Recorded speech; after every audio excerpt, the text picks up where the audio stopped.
Have you ever wondered why a child never speaks up when they have been abused or whilst they're being abused, after, immediately after? So maybe days or hours. Have you wondered why they have never sort of like screamed for help or just run out and say, help, help, help, someone's abusing me or has abused me? Have you been always the person that has said, oh, it's so stupid, why didn't they say something when it happened? Why are they talking now, 10, 15, 20 years later? Why don't they just shut up and go away and get over it? It's happened, it's gone. Let them just get on with their lives. If they didn't come forward as a child, hey, it's their fault. Are you one of those people? I'd like to educate you. Please don't go anywhere.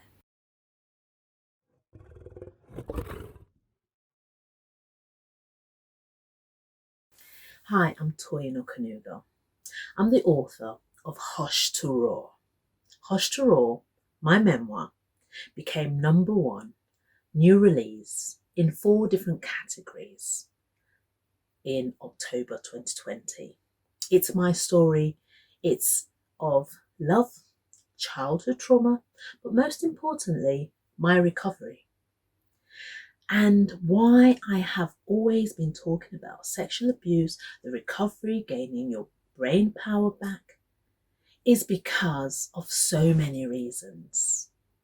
One is because over so many years, probably over 12 to 13 years now, I have done a lot of research into, one, what happens to a child when they are going through an abuse? What happens to that child after the abuse? What happens to the brain of that child? How does it affect them as an adult? So that is the research that I had, or still am doing. And it's also as a result of me looking into why people do such horrific acts, particularly people from the same family.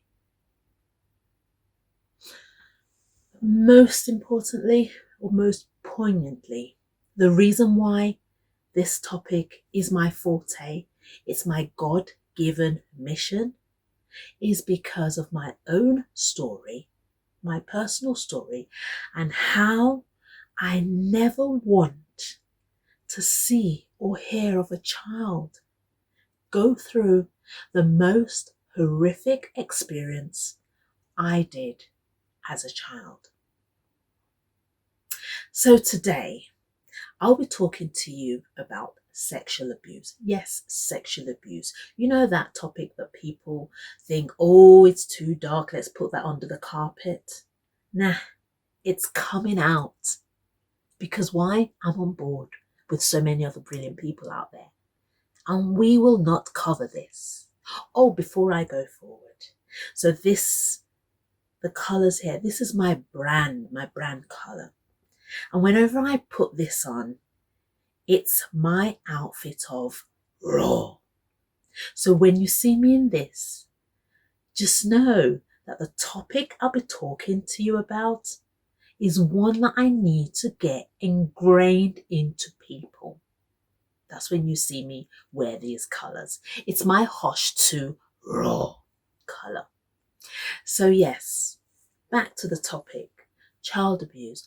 Why do children stay quiet after the abuse? Why don't they run and say, help, help, help, help, help? Well, let me just quickly go through the maybe some attributes or some reasons that you might already know before I delve deeper. So yes, as I said, I'm Toyin Okanuga.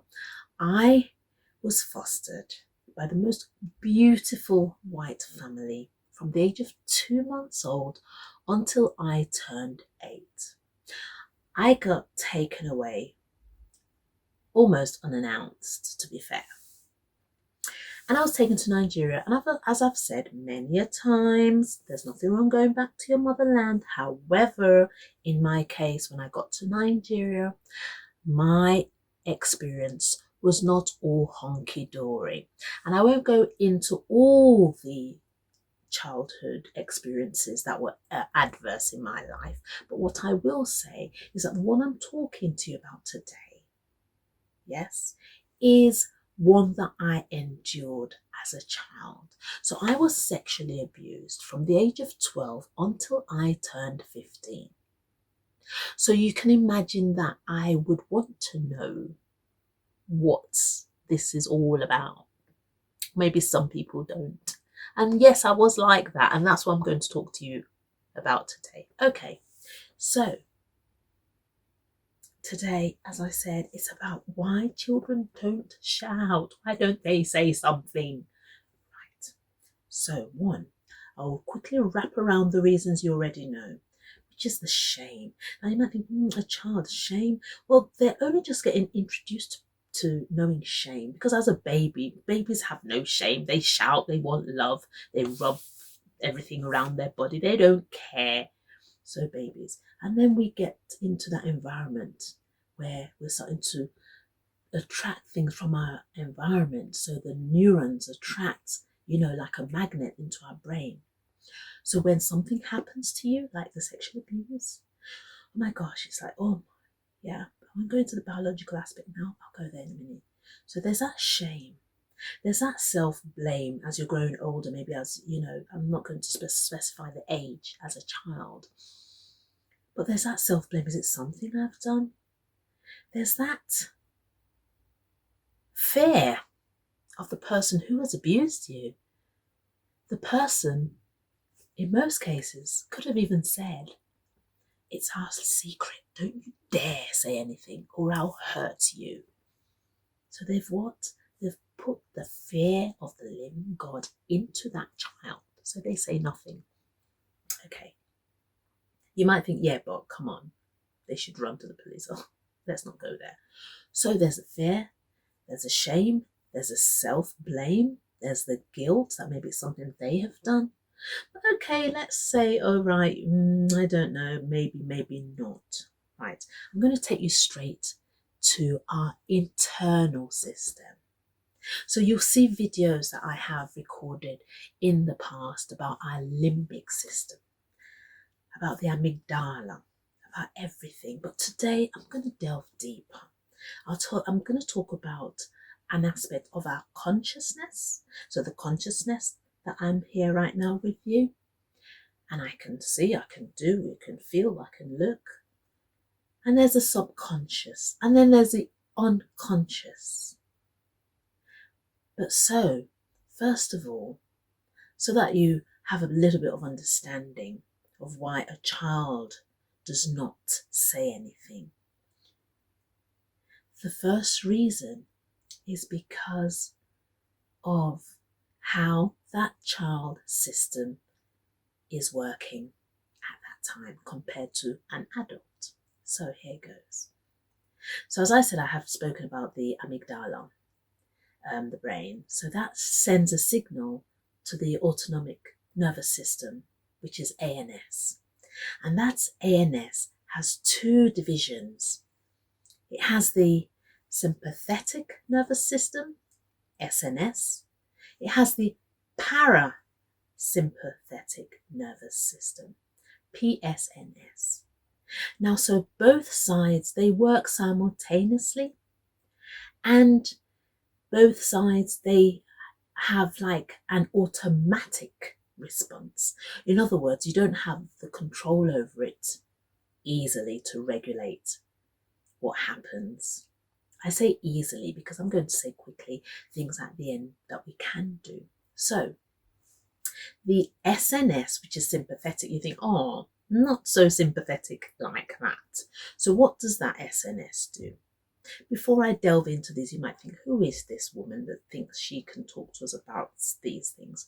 Well, the reason I am qualified to talk to you about these is as a result of my various courses, certificates in cognitive psychology, in childhood adversity, as well as mental health in young adults, and so many other ones that I had started to study because of my own personal interest and saving the children. I can't save them all, but saving one, it will be so comforting. So back to the SNS, sympathetic nervous system. So this system, as well as the parasympathetic nervous system, they regulate our internal organs, the functionality of them. But the SNS has a special role compared to the PSNS.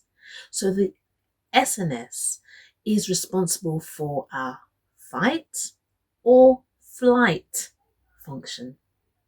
Now, a lot of you might have heard fight or flight and even freeze, but I'll leave freeze for now. Fight or flight means, for instance, we need that in case probably we're in a jungle and we see a, lion. The amygdala will send signals. Everything's very quick, of course, because you don't say, oh, you're coming with that signal. No, it's quick. It gets to the SNS. It sends a signal. So you then, I don't think you fight. I think you run, flight. So it will send a signal. All of a sudden, your heart starts beating. The lungs, everything gets into order. All the sort of like the stress hormones are building up so that all the blood needs to get pumped where it should go. And that's that bit, fight. Whereas simultaneously, the PSNS makes sure that the organs, you don't want to go to the toilet. You don't feel like eating naturally. That's because of the PSNS. So that fight and flight is there for those emergency stress hormones, which at some point should go down. Right. So that's that. Now on the other side, the PSNS is for the rest and digest, as well as the freeze. You think, Now freeze is when we tense and we can't fight. We can't run. And though it's not a rest and digest, not rest, but it's that freeze mode that you get into because it's like an inescapable shock. You are experiencing something that is so severe that it's an extension of fight, flight. On the PSNS, it's a freeze.